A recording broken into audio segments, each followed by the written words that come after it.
রাসূলুল্লাহ সাল্লাল্লাহু আলাইহি ওয়াসাল্লাম বলেছেন, কিয়ামত সংঘটিত হবে না যতক্ষণ পর্যন্ত না রোমীয় সেনাবাহিনী আমাক অথবা দাবিক নাহরের কাছে অবতীর্ণ হবে। তখন তাদের মোকাবিলায় মদিনা থেকে এই দুনিয়ার সর্বোত্তম মানুষের একদল সৈন্য বের হবে। তারপর উভয় দল সারিবদ্ধভাবে দণ্ডায়মান হওয়ার পর রোমীয়গণ বলবে, তোমরা ওই সমস্ত লোকদের থেকে পৃথক হয়ে যাও যারা আমাদের লোকদেরকে বন্দী করেছে, আমরা তাদের সঙ্গে যুদ্ধ করব। তখন মুসলিমগণ বলবে, আল্লাহর শপথ, আমরা আমাদের ভাইয়ের থেকে কখনো সম্পর্ক ছেদ করব না। পরিশেষে তাদের পরস্পর যুদ্ধ হবে। এই যুদ্ধে মুসলিমদের 1/3 সৈন্য পলায়নপর হবে এবং আল্লাহ তাআলা কখনোই তাদের তওবা গ্রহণ করবেন না।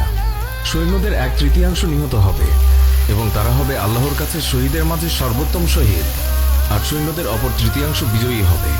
জীবনে আর কখনো তারা ফিতনায় আক্রান্ত হবে না, তারাই বিজয় করবে। তারা নিজেদের তরবারি জৈতুন বৃক্ষে লটকিয়ে যুদ্ধলব্ধ সম্পদ ভাগ করতে থাকবে। এমত অবস্থায় তাদের মধ্যে শয়তান উচ্চস্বরে বলতে থাকবে, দাজ্জাল তোমাদের পেছনে তোমাদের পরিবার পরিজনের মধ্যে চলে এসেছে। এই কথা শুনে মুসলিমরা সেখান থেকে বের হবে, অথচ এই ছিল মিথ্যা সংবাদ। তারা যখন সিরিয়া পৌঁছাবে তখন দাজ্জালের আগমন ঘটবে। উক্ত যুদ্ধ আসলে ইমাম মাহদীর নেতৃত্বেই হবে কিনা তা স্পষ্টভাবে হাদিসে বর্ণিত হয়নি, তবে ফিতনা সংক্রান্ত হাদিসসমূহ পর্যালোচনা করলে এটাই মনে হয় যে সেটা ইমাম মাহদীর সময়ই হবে, অর্থাৎ ইমাম মাহদীর নেতৃত্বেই হবে। আল্লাহ তাআলাই ভালো জানেন। দাজ্জালের আবির্ভাব।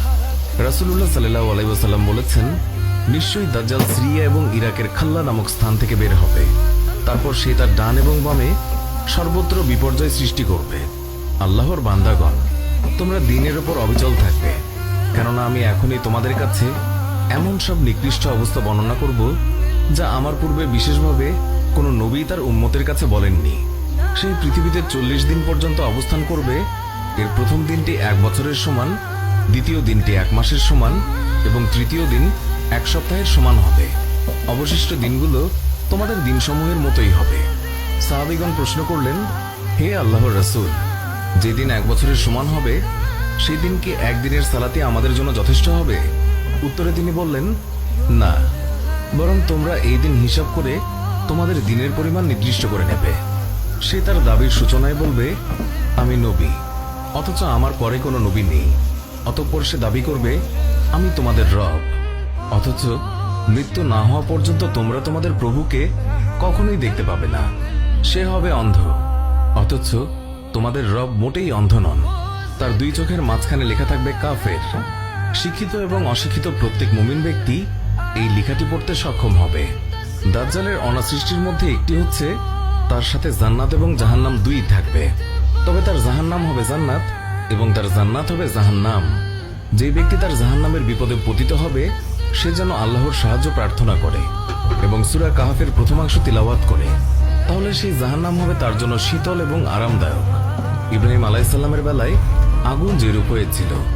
দাজ্জালের আরেকটি অনাসৃষ্টি হচ্ছে সে এক বেদুইনকে বলবে, আমি যদি তোমার পিতামাতাকে তোমার সামনে জীবিত করে তুলতে পারি তবে কি তুমি এই সাক্ষ্য দেবে না যে নিশ্চয়ই আমি তোমার রব? সে বলবে, হ্যাঁ, অবশ্যই। তখন দাজ্জালের নির্দেশে 2টি শয়তান তার পিতামাতার অবয়ব ধারণ করে হাজির হবে এবং বলবে, হে বৎস, তার আনুগত্য করো, তার অনুগত হও, সেই তোমার রব। দাজ্জালের আরো একটি অনাসৃষ্টি হচ্ছে সে জনৈক ব্যক্তিকে পরাভূত করে হত্যা করবে, অতঃপর করাত দিয়ে তাকে ফেরে 2 টুকরা করে ছুঁড়ে মারবে। অতঃপর সে বলবে, তোমরা আমার এই বান্দার দিকে লক্ষ্য করো, একে আমি এখনই জীবিত করব। এরপরেও কি কেউ এমন আছো বলবে যে আমি ব্যতীত তার অন্য রব আছে? এরপর আল্লাহ তাআলা সেই লোকটিকে জীবিত করবেন। তখন দাজ্জাল খবিশতাকে বলবে, তোমার রব কে? সে বলবে, আমার রব আল্লাহ রাব্বুল আলামিন। আর তুই তো আল্লাহর দুশমন, তুই তো দাজ্জাল।